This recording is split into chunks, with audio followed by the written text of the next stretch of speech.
Hello student, इस video के अंदर हम क्लास 9 साइंस का चैप्टर नंबर 10 ग्रेविटेशन की बात करेंगे।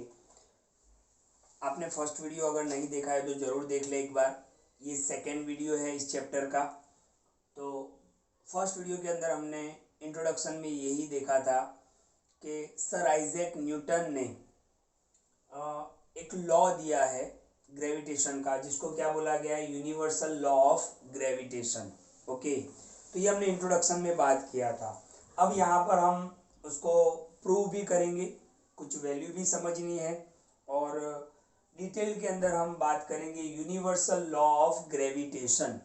ओके, यूनिवर्सल यानी पूरे यूनिवर्स में ये लॉ लगता है। ओके, चाहे ऑब्जेक्ट बड़ा हो या छोटा हो, तो न्यूटन का ये जो लॉ है यूनिवर्सल लॉ ऑफ ग्रेविटेशन, जिसको हम लॉ ऑफ ग्रेविटेशन भी बोलते हैं, ये हर एक के लिए है। मतलब सेलेस्टियल ऑब्जेक्ट के लिए भी है और टेरेस्ट्रियल ऑब्जेक्ट के लिए भी है, यानी स्पेस में जो ऑब्जेक्ट है उनके लिए भी है और जमीन पर जो ऑब्जेक्ट है उनके लिए भी है।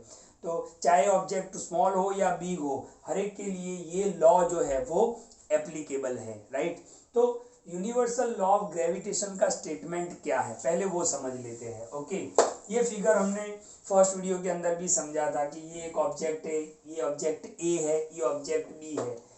इस ऑब्जेक्ट का मास क्या है, कैपिटल एम।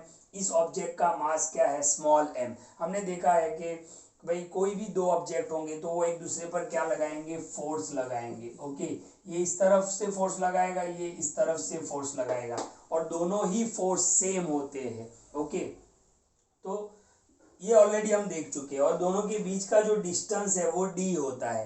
ओके, तो ध्यान से देखो, पहले हम स्टेटमेंट को समझ लेते हैं, फिर हम इस फिगर पे वापस आते हैं और उसको समझते हैं। तो यूनिवर्सल लॉ ऑफ ग्रेविटेशन क्या है। ओके, तो ध्यान से देखो, यहाँ पर 3 सेंटेंस है, बिल्कुल आपको याद रखने हैं। Every object in the universe, है ना, मतलब पूरे यूनिवर्स में हर ऑब्जेक्ट है, अट्रैक्ट्स एवरी अदर ऑब्जेक्ट, यानी हर ऑब्जेक्ट दूसरे ऑब्जेक्ट को क्या करेगा, अट्रैक्ट करेगा। ओके, पहला स्टेटमेंट आपको याद रखना है, every object in the universe attract every other object, यानी हर ऑब्जेक्ट दूसरे ऑब्जेक्ट को क्या करेगा, अट्रैक्ट करेगा। Okay, the force of attraction, अब अट्रैक्ट करेगा तो सीधी बात है कि फोर्स लगेगा। मैंने बताया था आपको, ये ऑब्जेक्ट इस ऑब्जेक्ट पे फोर्स लगा रहा है, ये ऑब्जेक्ट इस ऑब्जेक्ट पे फोर्स लगा रहा है। तो force of attraction between two object, यानी ये दोनों ऑब्जेक्ट एक दूसरे पे फोर्स लगाएंगे, तो वो फोर्स की बात चल रही है। तो फोर्स को हम किससे डिनोट करते हैं, कैपिटल एफ से। हमने पूरा चैप्टर पढ़ा है फोर्स का। Okay, the force of attraction between two object is directly proportional, आपको सिंबल याद होगा, directly proportional to the product, product यानी मल्टीप्लाई, प्रोडक्ट यानी multiply, product of their mass. Okay, तो यहाँ पर स्टेटमेंट क्या बता रहा है कि दो ऑब्जेक्ट के बीच में जो फोर्स लगेगा, दो ऑब्जेक्ट के बीच में जो फोर्स लगेगा वो डायरेक्टली प्रोपोर्शनल होगा, डायरेक्टली प्रोपोर्शनल होगा। किसके डायरेक्टली प्रोपोर्शनल होगा, प्रोडक्ट ऑफ देयर मास, यानी इसका मास कितना है, कैपिटल एम, इसका मास कितना है, स्मॉल एम।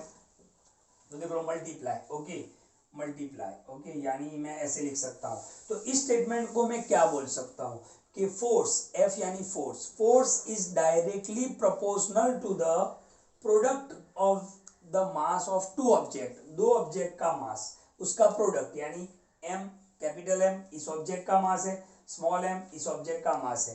तो ये स्टेटमेंट का आप ये मीनिंग निकालोगे क्या, कि force is directly proportional to the product of mass of two object. तो फोर्स किस पर डायरेक्टली प्रोपोर्शनल है, ओके, कि दो ऑब्जेक्ट का मास उनका प्रोडक्ट करो उसके बराबर। तो ये सेकंड स्टेटमेंट है। पहला स्टेटमेंट क्या था कि एवरी ऑब्जेक्ट, दुनिया के अंदर, यूनिवर्स के अंदर हर ऑब्जेक्ट दूसरे ऑब्जेक्ट को क्या करता है, अट्रैक्ट करता है। दूसरा क्या हुआ कि उनके बीच में जो फोर्स लगता है वो डायरेक्टली प्रोपोर्शनल होता है मल्टीप्लाई ऑफ देयर मासेस, यानी दोनों के मास का मल्टीप्लाई के बराबर। और तीसरा होता है एंड इनवर्सली प्रोपोर्शनल। देखो यहाँ पर एक और वर्ड आया, इनवर्सली प्रोपोर्शनल। ओके, यानी फोर्स जो है वो इनवर्सली प्रोपोर्शनल है। इनवर्सली यानी 1 अपन लिखना है आपको, इनवर्सली का मतलब क्या होता है, 1 अपन लिखना है। Inversely proportional to the square of distance. अब ये दोनों के बीच का क्या है, डिस्टेंस, उसका हमें क्या लेना है, स्क्वायर लेना है। तो ये दो चीजें आपको यहाँ पर याद रखनी है कि force is directly proportional to the product of their masses, यानी फोर्स जो है वो डायरेक्टली प्रोपोर्शनल करेगा किस पे, कि दोनों ऑब्जेक्ट के मास के मल्टीप्लाई पर।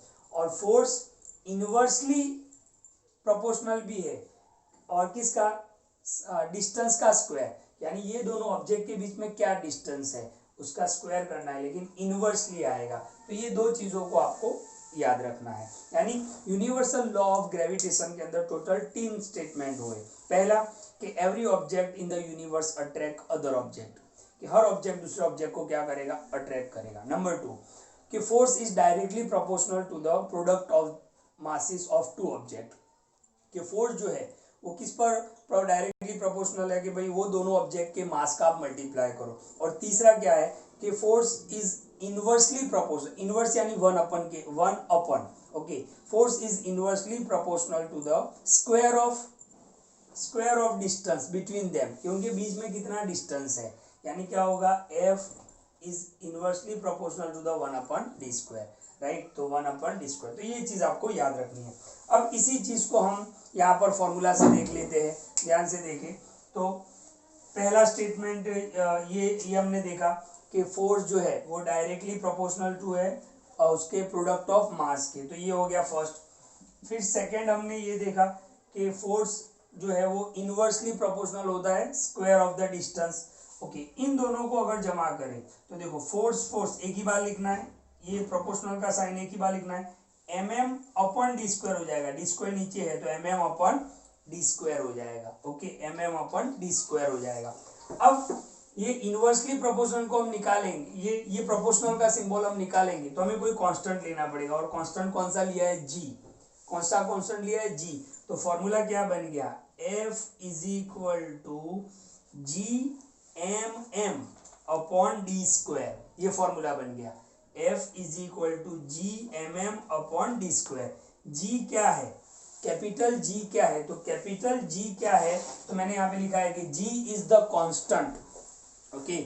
आपको याद होगा न्यूटन्स के फर्स्ट लॉ, सेकंड लॉ और थर्ड लॉ के अंदर हमने देखा था कि प्रोपोर्शन का साइन निकालने के लिए हमें कांस्टेंट लेना पड़ता है, वहां पर हमने K कांस्टेंट लिया था। यहाँ पर आपको कांस्टेंट कौन सा लेना है, कैपिटल G, और G क्या है, G इज द कांस्टेंट, और इसी G को हम क्या बोलते हैं, यूनिवर्सल कांस्टेंट बोलते हैं। क्या बोलते हैं, यूनिवर्सल कांस्टेंट बोलते हैं। अच्छा, तो याद रखोगे आप, कैपिटल G क्या है, यूनिवर्सल कांस्टेंट है। SI यूनिट ऑफ G, इसका SI यूनिट, ये जो G है, कैपिटल G है, उसका SI यूनिट क्या है, Nm/2/kg²। क्या है उसका SI यूनिट, Nm/2/kg का स्क्वायर। और इस वैल्यू G की कैपिटल, ये जो कैपिटल G है उसकी वैल्यू क्या है, तो 6.673 × 10⁻⁻11 Nm/2/kg², Nm/2/kg²। तो ये कैपिटल G की वैल्यू है। तो कैपिटल G क्या है, एक कांस्टेंट है जिसको हम यूनिवर्सल कांस्टेंट बोलते हैं। इसका SI यूनिट क्या है, तो इसका SI यूनिट है Nm/2/kg², या तो आप उसको ऐसे भी लिख सकते हो, Nm/2, इसको ऊपर ले लो, किलोग्राम, तो ये पावर 2 है, वो क्या हो जाएगा, -2 हो जाएगा।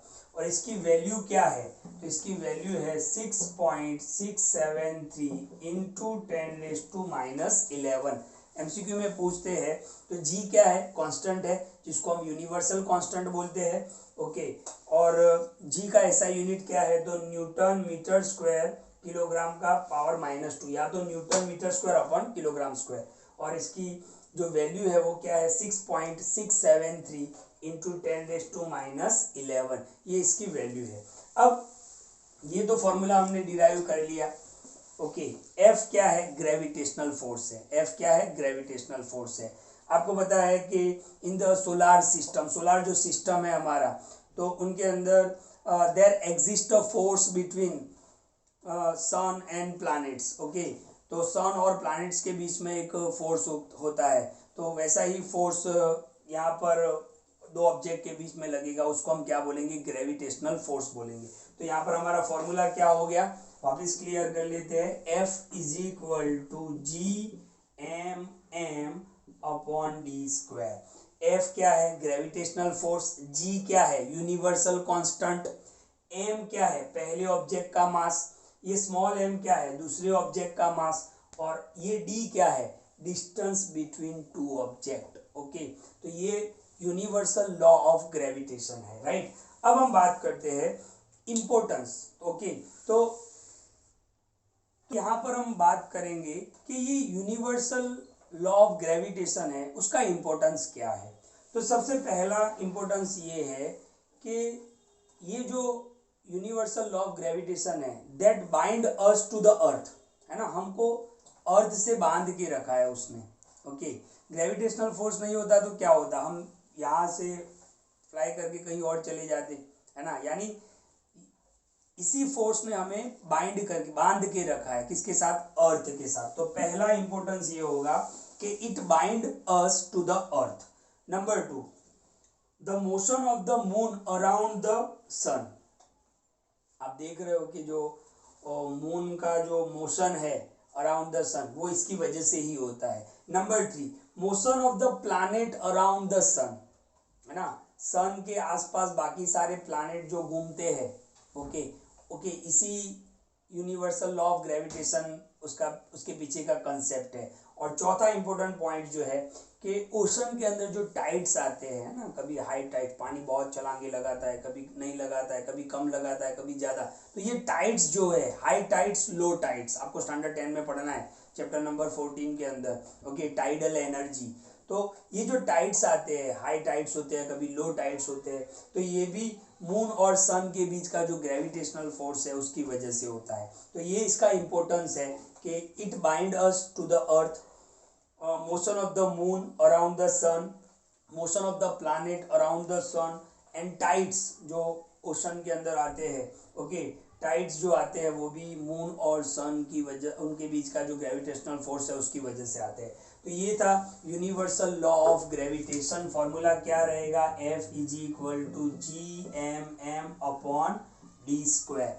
F क्या है, ग्रेविटेशनल फोर्स, G क्या है, यूनिवर्सल कांस्टेंट, उसका ऐसा यूनिट भी मैंने बताया आपको, वैल्यू भी बताई। M ये मास ऑफ फर्स्ट ऑब्जेक्ट, ये मास ऑफ सेकेंड ऑब्जेक्ट, और ये D क्या है, डिस्टेंस। तो यूनिवर्सल लॉ ऑफ ग्रेविटेशन क्या बता रहा है कि every object in the universe attract each other, एक दूसरे को अट्रैक्ट करते हैं।